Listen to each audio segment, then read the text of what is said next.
Halo, kembali lagi bersama saya. Pada video ini saya akan membahas mengenai interaksi makhluk hidup dengan lingkungan.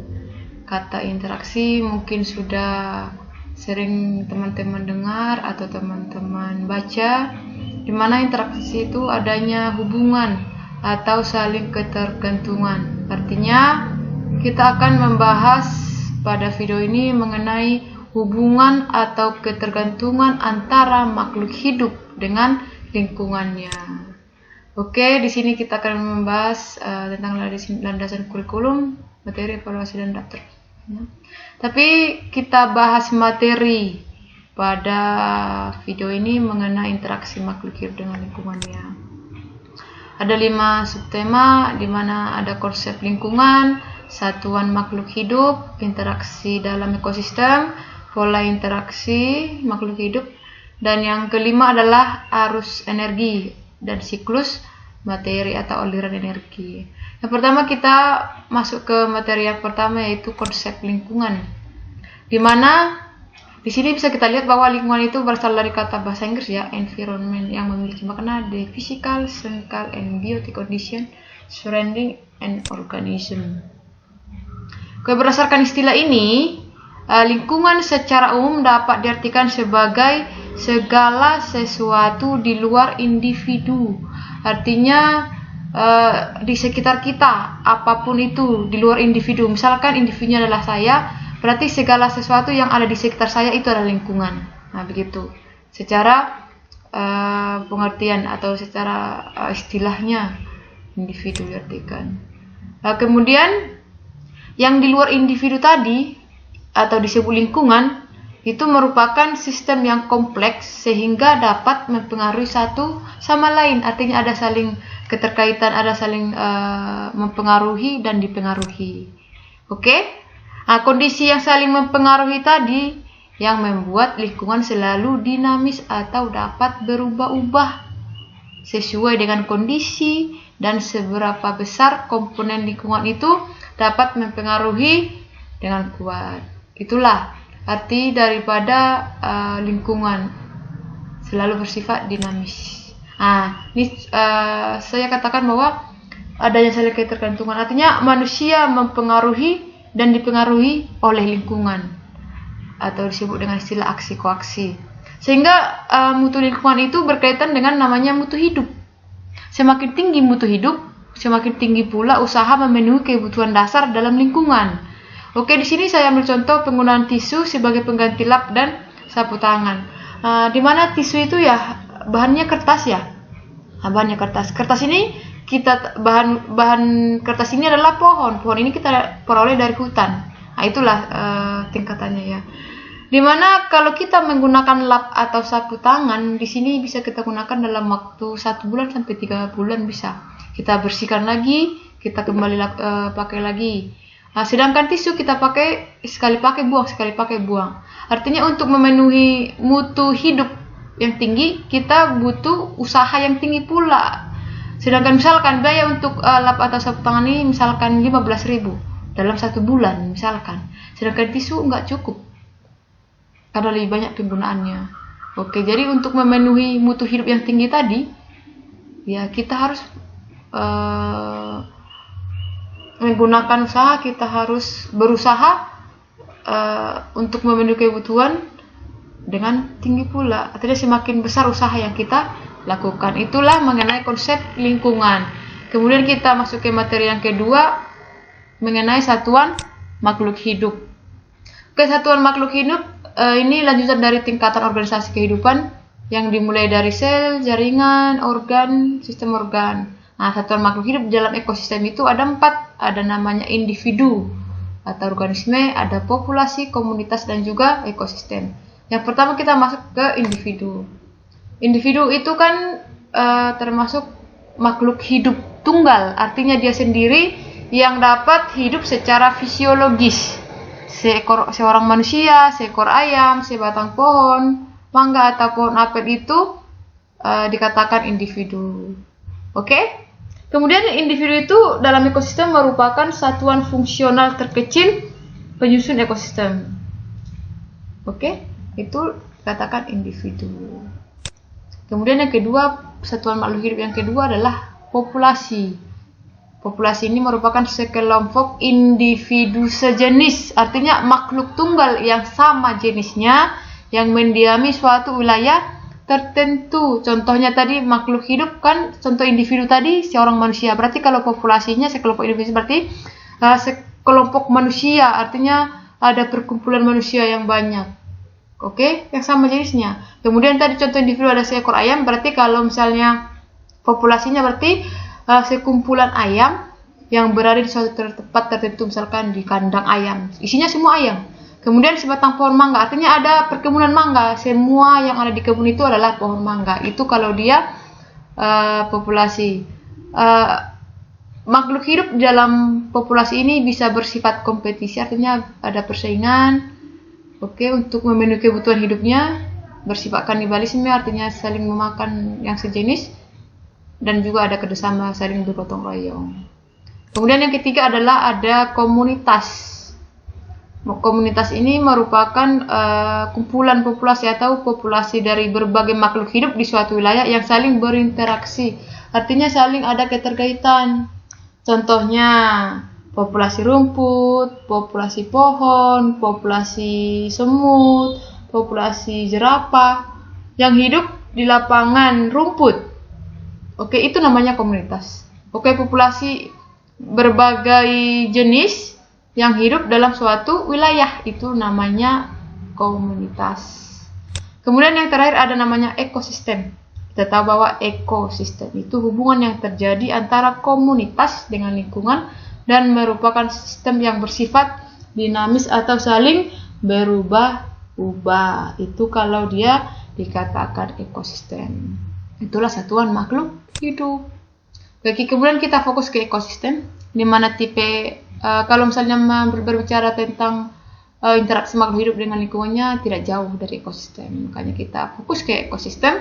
Ada tipe ekosistem itu ada 3. Yang pertama ekosistem darat, ekosistem buatan, dan ekosistem akuatik atau perairan.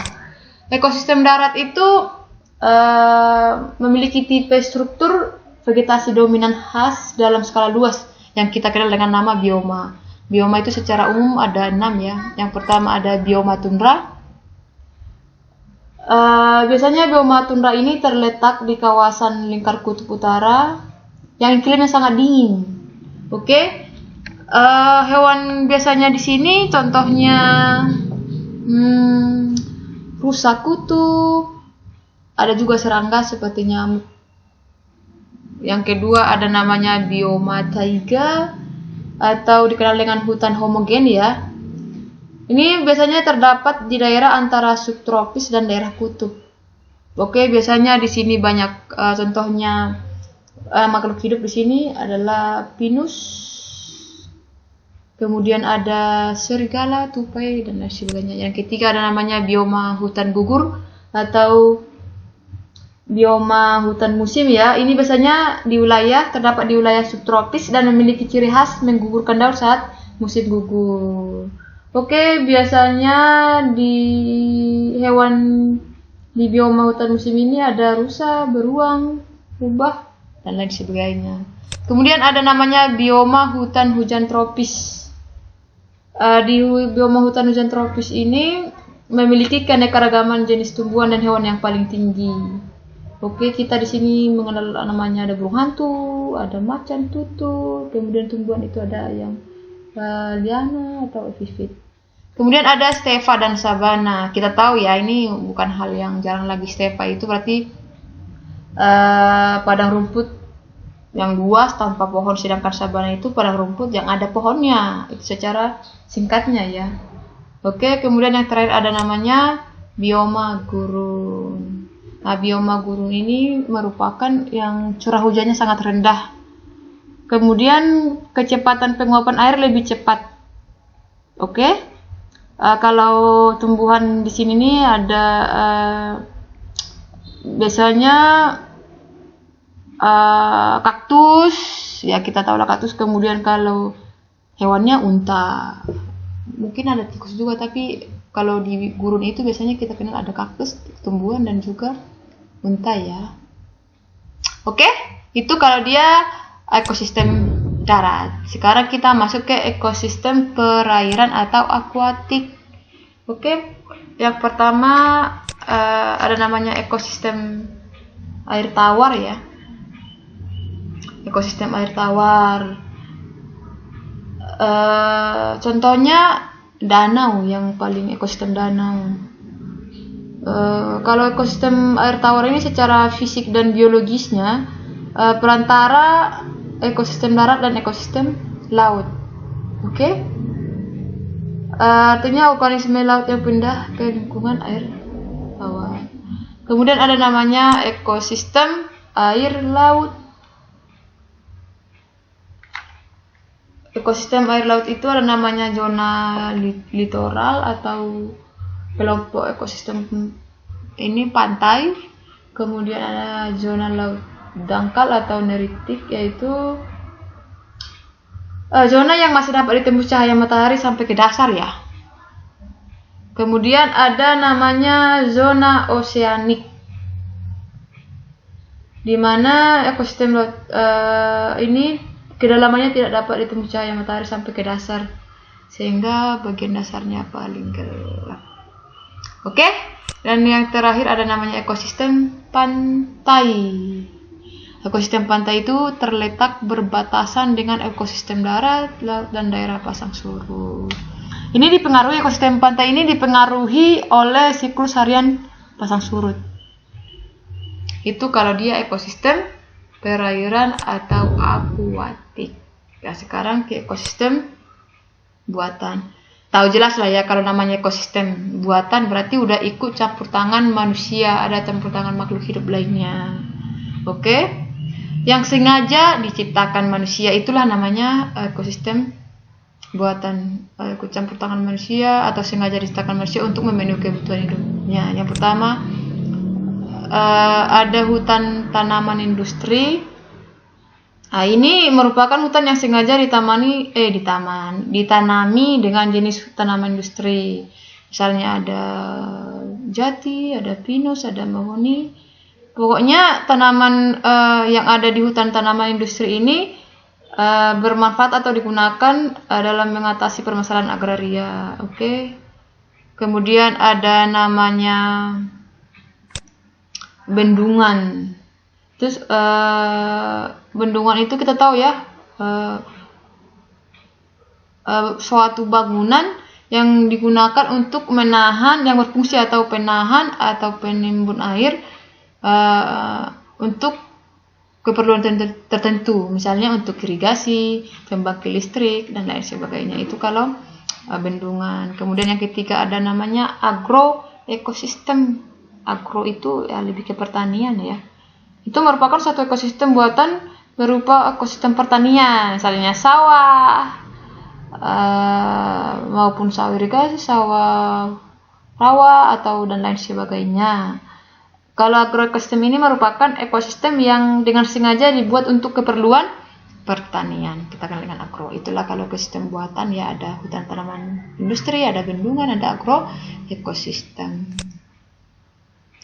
Oke, kemudian kita masuk ke komponen penyusun ekosistem. Apa aja yang menyusun ekosistem itu? Secara umum ada namanya komponen abiotik dan komponen biotik. Kalau biotik itu udah tahu lah, berarti komponen penyusun yang berupa makhluk hidup. Oke, apa aja? Pokoknya berupa makhluk hidup. Sedangkan abiotik itu yang makhluk tak hidup atau tidak hidup. Oke, untuk komponen biotik ini kita kenal dengan istilah ada organisme autotrof dan heterotrof. Kalau autotrof itu berarti organisme yang dapat menghasilkan makanan sendiri, sedangkan heterotrof itu makhluk hidup yang bisa memperoleh makanannya karena adanya makhluk hidup lain. Kalau tadi autotrof itu misalkan tumbuhan, sedangkan untuk heterotrof itu contohnya manusia, hewan, dan lain sebagainya. Oke, itu biotik. Masuk hewan, manusia, tumbuhan, dan mikroorganisme. Kemudian kalau abiotik itu berarti makhluk hidup yang tidak hidup. Bisa contohnya ada cahaya matahari, ada udara, ada air, tanah, suhu, dan juga kelembapan. Oke? Kenapa komponen penyusun ekosistem itu ada dua, ada biotik dan abiotik atau makhluk hidup dan makhluk tak hidup? Karena ini suatu daerah yang ditempati oleh makhluk hidup yang hidup bersama dengan benda hidup dan tak hidup di dalamnya. Artinya suatu daerah itu bukan hanya ditempati oleh makhluk hidup atau ditempati oleh makhluk tak hidup, tetapi di keduanya ada di dalam suatu daerah. Misalkan contoh sederhananya di sekolah. Di sekolah kan ada makhluk hidupnya, yang termasuk itu ada guru, siswa, mungkin ada ayam, atau mungkin bisa ada pohon. Nah, sedangkan abiotiknya, contohnya bangunan itu sendiri ya, sekolahnya, meja, kursi, papan tulis, dan lain sebagainya. Tanah, lapangan. Oke? Itu. Jadi komponen penyusun itu ada dua, makhluk hidup dan tak hidup, atau dikenal dengan biotik dan abiotik. Oke? Itu kalau dia satuan makhluk hidup. Sekarang kita masuk ke interaksi dalam ekosistem. Nih, benar ya bahwa setiap organisme tidak dapat hidup sendiri dan selalu bergantung pada organisme yang lain dan lingkungan. Itulah lingkungan interaksi. Artinya ada saling tergantungan. Oke? Kemudian kita lihat ya interaksi antara komponen biotik dan komponen abiotik. Artinya makhluk hidup dan tidak hidup. Yang pertama, pengaruh komponen abiotik terhadap komponen biotik. Pengaruhnya yang tidak hidup ke yang hidup. Misalnya pengaruh air terhadap organisme. Artinya air dibutuhkan oleh seluruh makhluk hidup yang di darat maupun di perairan. Oke, kalau mungkin nggak ada air ya kita nggak bisa hidup. Nah, itu salah contohnya. Kemudian pengaruh komponen biotik terhadap komponen biotik artinya yang hidup terhadap yang tidak hidup, misalkan cacing tanah terhadap kesuburan tanah. Nah, kalau misalkan cacing tanah tidak ada atau bakteri tidak ada, maka tidak ada yang menggemburkan tanah atau bakteri itu tidak ada yang menguraikan tanah. Kalau misalnya tidak ada yang menguraikan, berarti tanah itu akan gersang. Kalau tanahnya gersang, ya udah tidak bisa ditumbuhi oleh tanaman. Makanya makhluk hidup itu berpengaruh terhadap makhluk yang tidak hidup. Contohnya cacing tanah yang menggemburkan tanah atau bakteri maupun jamur yang berfungsi untuk menguraikan tanah. Oke? Kemudian yang kedua ada interaksi antar komponen biotik. Nah, kalau yang tadi ini antara makhluk hidup dengan makhluk yang tidak hidup atau makhluk hidup dengan benda mati. Sekarang antara makhluk hidup. Oke? Tidak ada benda matinya. Oke, makhluk hidup. Itulah yang kita kenal dengan peristiwa makan dan dimakan. Oke, ada kita kenal dengan rantai makanan. Oke, rantai makanan. Oke, tipe rantai makanan itu peristiwa saling makan dimakan ya kalau kita dengarnya rantai makanan. Tipe rantai makanan itu ada dikenal dengan rantai makanan rerumputan atau grazing food chain. Ada rantai makanan sisa.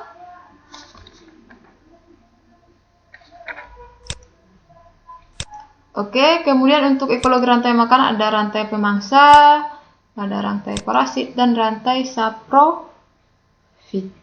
Oke. Ini kalau rantai makanan rerumputan tadi, tipe dari rantai makanan itu misalnya tumbuhan, terus hewan pemakan tumbuhan yang dikenal herbivora, kemudian ada karnivora. Sedangkan rantai makanan sisa atau detritus food chain itu bahan mati ya atau detritivora. Pemakan sisa atau predator. Kemudian kalau ekologinya ada kan rantai pemangsa. Oke? Artinya landasan utamanya atau dari rantai pemangsa ini adalah tumbuhan hijau yang punya klorofil ya. Itu yang sebagai produsen. Nah, rantai pemangsanya dimulai dari hewan yang herbivor, bisa kemudian dilanjut dengan karnivor. Setelah karnivor bisa yang herbivor, bisa juga karnivor. Oke? Sedangkan untuk rantai parasit itu dimulai dari organisme besar yang hidup sebagai parasit, contohnya cacing, bakteri, benalu. Oke, Sedangkan untuk rantai saprofit itu dimulai dari organisme mati. Oke, jasad pengurai misalnya jamur dan bakteri. Begitu. Itu kalau dia rantai makanan. Kemudian ada dengan jaring-jaring makanan. Oke, beda rantai makanan dengan jaring-jaring makanan inilah kalau rantai makanan itu kan satu jalur ya. Artinya satu organisme dimakan satu organisme juga, nggak ada yang lain. Berarti padi cuma belalang yang makan, belalang cuma katak yang makan, nggak ada yang lain. Sedangkan jaring-jaring makanan ini satu organisme, satu individu itu bisa dimakan lebih dari organisme lainnya atau pemangsa. Misalkan tumbuhan bisa dimakan serangga, bisa dimakan tikus, bisa dimakan kelinci. Artinya satu organisme dimakan lebih dari satu pemangsa, itu namanya jaring-jaring makanan. Oke. Dan yang ketiga ada namanya piramida makanan, yaitu perbandingan antara konsumen dan produsen, konsumen 1 dan konsumen 2. Di dalam piramida makanan ini kita kenal dengan tingkatan trofik ya, yaitu makhluk hidup menempati tingkatan tertentu dari sumber makanan atau sumber energi. Oke, itu namanya piramida atau tingkatan trofik. Oke, ada 3 macam piramida ekologi. Ada piramida jumlah, biomassa, dan energi. Kalau piramida jumlah itu didasarkan pada jumlah organisme yang terdapat satuan luas tertentu atau kepadatan populasi antar trofik. Oke, biasanya contohnya ya, jumlah konsumen primer lebih besar dari populasi konsumen sekunder, dan konsumen sekunder lebih besar dari populasi konsumen tersier. Oke, artinya akan dia bentuk piramida ya, kerucut ya. Berarti yang paling bawah itu yang paling banyak atau yang paling besar, berdasarkan pada jumlah. Kalau piramida biomassa itu berdasarkan pada massa atau berat dari tiap tingkat trofik persatuan luas tertentu. Kemudian ada piramida energi, itu didasarkan dengan cara menghitung energi tiap satuan luas yang masuk ke tingkat trofik dalam waktu tertentu. Nah, piramida energi ini dapat memberikan gambaran lebih akurat tentang kecepatan aliran energi dalam ekosistem atau produktivitas pada tingkat trofik. Oke? Itu kalau dia interaksi antara komponen, ada rantai makanan, jaring-jaring makanan, dan piramida makanan. Oke? Kemudian masuk ke pola interaksi makhluk hidup, ada dengan dikenal dengan nama netralisme. Netral itu berarti tidak berpihak ya. Berarti kalau dikatakan netralisme itu berarti hubungan tidak saling mempengaruhi antara organisme yang ada di suatu ekosistem. Nggak ada hubungannya atau nggak ada keterkaitannya. Oke? Kemudian ada namanya predasi. Kalau predasi ini predator ya, berarti hubungan makhluk hidup yang satu memakan makhluk hidup yang lain. Artinya pemangsa. Predasi. Prey berarti artinya mangsa ya. Kemudian contohnya harimau memangsa rusa, itulah contohnya. Kemudian ada kompetisi atau persaingan. Di dalam kompetisi atau persaingan itu pola interaksi antar organisme berupa ya persaingan untuk mendapatkan sumber daya yang jumlahnya terbatas. Oke, untuk memenuhi kebutuhannya. Jadi mereka bersaing. Siapa yang kuat ya itulah yang dapat. Kemudian ada antibiosis, artinya anti berarti penghalang ya. Kalau dikatakan antibiosis itu berarti hubungan dua jenis makhluk hidup di mana yang satu menghambat pertumbuhan makhluk hidup lainnya, itu antibiotis. Contohnya misalkan jamur penicillium. Penicillium menghambat pertumbuhan bakteri dengan mengeluarkan zat antibiotik yang dikenal dengan penisilin. Atau contoh yang kedua, jamur Aspergillus flavus menghasilkan aflatoksin yang dapat menghambat pertumbuhan jamur. Antibiosis pada tumbuhan yang disebut dengan alelopati. Oke, kemudian ada namanya simbiosis. Simbiosis itu berarti bentuk hidup bersama antara dua individu yang berbeda jenis, atau bisa juga diartikan bentuk interaksi yang erat antara dua jenis makhluk hidup sehingga saling membentuk hubungan khas. Ini udah sering kita dengar ya, bahwa simbiosis itu ada namanya simbiosis mutualisme, komensalisme, dan parasitisme. Kalau simbiosis mutualisme artinya saling menguntungkan. Kalau yang satu makhluk hidupnya beruntung, yang satunya lagi beruntung juga. Oke, kalau komensalisme berarti yang satu diuntungkan, yang satu tidak merasa rugi. Misalkan ikan barut dan anemon laut. Oke, yang ketiga itu parasit atau parasitisme, artinya yang satu dirugikan, yang satu diuntungkan, itu namanya parasitisme. Oke? Paham ya? Kemudian untuk yang heterotrof tadi akan ada herbivore, carnivore, omnivore. Kalau herbivore itu hewan atau makhluk hidup pemakan tumbuhan. Kalau carnivore itu makhluk hidup pemakan daging atau pemakan hewan. Sedangkan omnivore itu makhluk hidup pemakan segalanya. Oke? Demikian yang bisa saya jelaskan tentang interaksi makhluk hidup sosial. Kalau ada pertanyaan boleh ditanyakan oleh teman-teman semuanya di kolom komentar. Oke, sampai jumpa. Bye-bye.